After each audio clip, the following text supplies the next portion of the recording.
So this is actually pretty insane. So over on Fox News, Tucker Carlson actually made a really good segment about the back and forth between Bernie Sanders and Elizabeth Warren, but more importantly, how CNN was purposefully trying to take down Bernie Sanders. The bars at the bottom and the questions that were asked were clearly anti-Bernie Sanders in a way that none of the other candidates had received. The questions were like, one of them was like, does Bernie Sanders, should he, explain why he's going to bankrupt the country with his plans, why we should let him bankrupt it. It was crazy, asinine questions, and they were completely anti-Bernie Sanders for an obvious reason. But I'm going to let you guys check this out, and then we're going to come back and talk about it.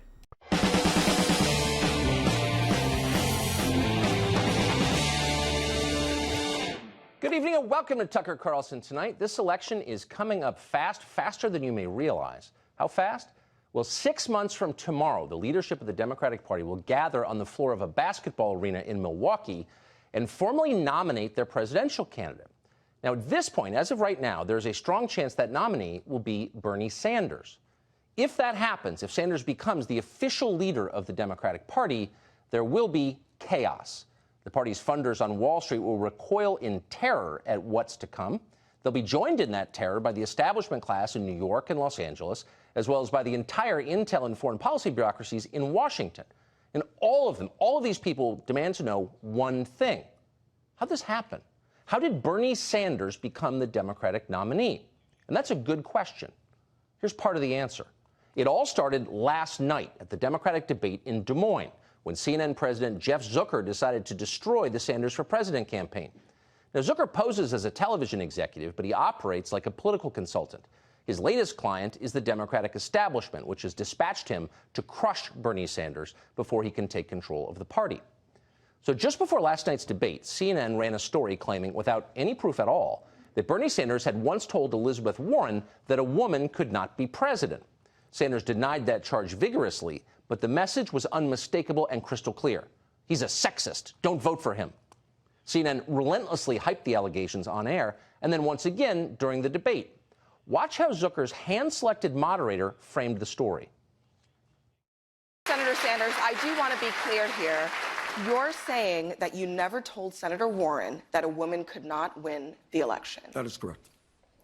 Senator Warren, what did you think when Senator Sanders told you a woman could not win the election? I disagreed.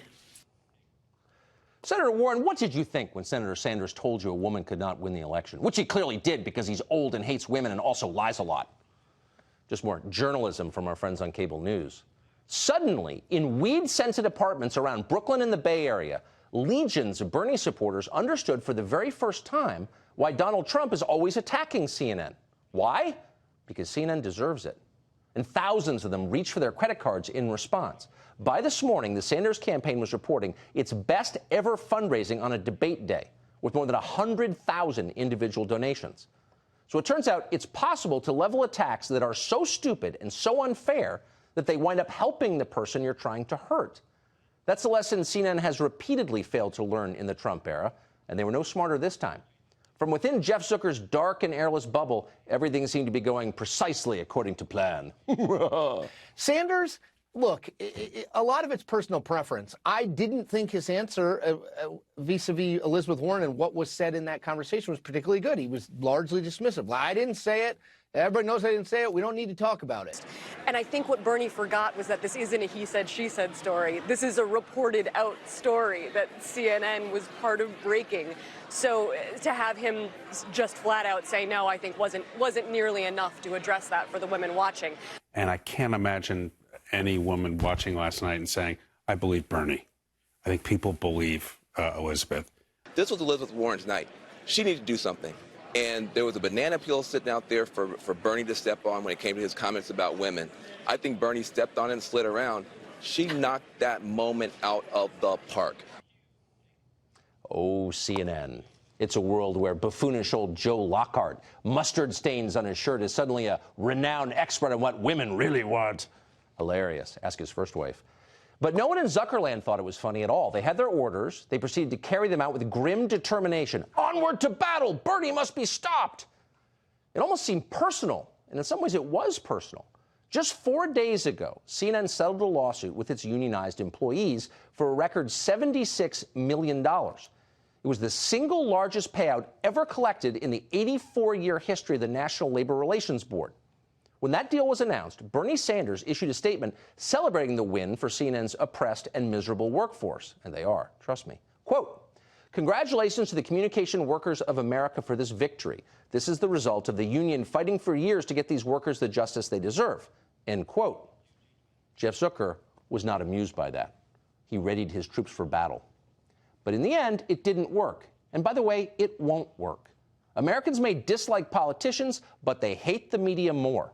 If forced to choose between Bernie Sanders and CNN, most people will go with Bernie.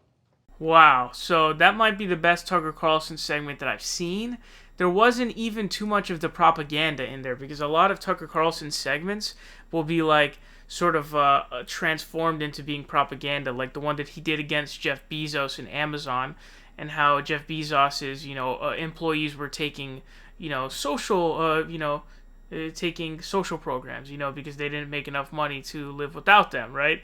So, but then he morphed that into being like, that's why we need less regulation and why we need like lower minimum wage or whatever, which is absolute insanity. He didn't even do that much. There was a little bit of that. Now, what he said that I didn't know about, I was actually unaware of. What was it, like $76 million payout that CNN had to pay out to its union, which is like a record-breaking number. I had no clue about that whatsoever. And it does seem to make sense as to why they would not be too happy about that, and why they would let out their anger on Bernie Sanders, considering that they just had to do a record payout to a union.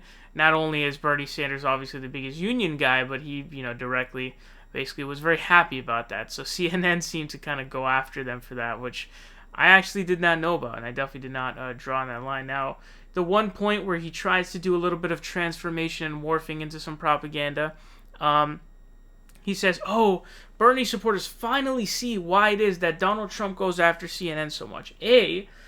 Bernie supporters have gone after CNN all the time. My biggest problem with CNN last time around, and this is not just with CNN, it's with everybody, but they would keep the superdelegate count in the total delegate count, making it seem like Hillary Clinton was blowing Bernie Sanders out of the water, when in reality she wasn't leading by that much. She was leading by like maybe 100 or a couple hundred delegates, or maybe even less. But with the superdelegate count, it'd be like, oh, she's in the lead by 700. And so it tells people that, Bernie has no chance to win. Narrative is everything, right? So when you stifle the narrative, well, you're doing journalistic malpractice, and you're just you're being a hack, and you're basically working for the Hillary campaign at that point.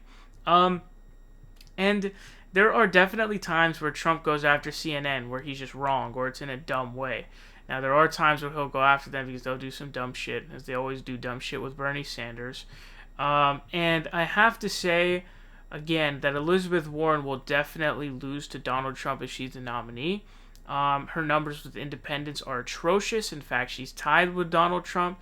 And watching her do that gender pandering on stage was so cringe, I could not believe my eyes or my ears. And I was just like, wow, this is eerily reminiscent of 2016, in which Hillary Clinton tried this and failed epically to epic proportions. Now, the winners of that debate were really three people actually. The winners of the debate, Bernie Sanders, Joe Biden, and Donald Trump. Bernie Sanders won because he performed the best, obviously in terms of policy positions and defending himself. Joe Biden won because nobody really paid attention to his performance at the debate. Nobody scrutinized his performance at all. No one really looked at it. No one really cared about what he said. All of the attention was off of Joe Biden because it was all about the beef between Warren and Bernie. So Joe Biden was another winner of the debate. And the last winner, possibly the biggest one, was Donald Trump, because when he watches that, he gets really excited. He doesn't want Bernie Sanders to be his opponent because Bernie Sanders is his kryptonite and will take him down. And so he wants Elizabeth Warren to be his opponent, because Elizabeth Warren's going to do the garbage BS gender pandering, which is the exact same thing that Hillary Clinton did back in 2016. And so he knows and he's aware of, if it is the case that Bernie Sanders is his opponent. He will lose. But he knows if it's Elizabeth Warren, he will emerge victorious because of that.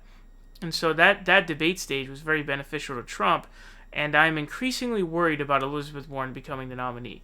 But shockingly, this is probably the best mainstream media segment by far that I saw on this exchange and CNN's actions, because they were clearly incredibly biased against Bernie Sanders, trying to take him down from the jump, and they were biased against him in a way that they were not biased against anybody else in. Okay, they were biased against him in a heavier and more prominent fashion, okay, than they were against any other candidate in any way, shape, or form. So I can't believe it, but Tucker Carlson on Fox News did a really good segment.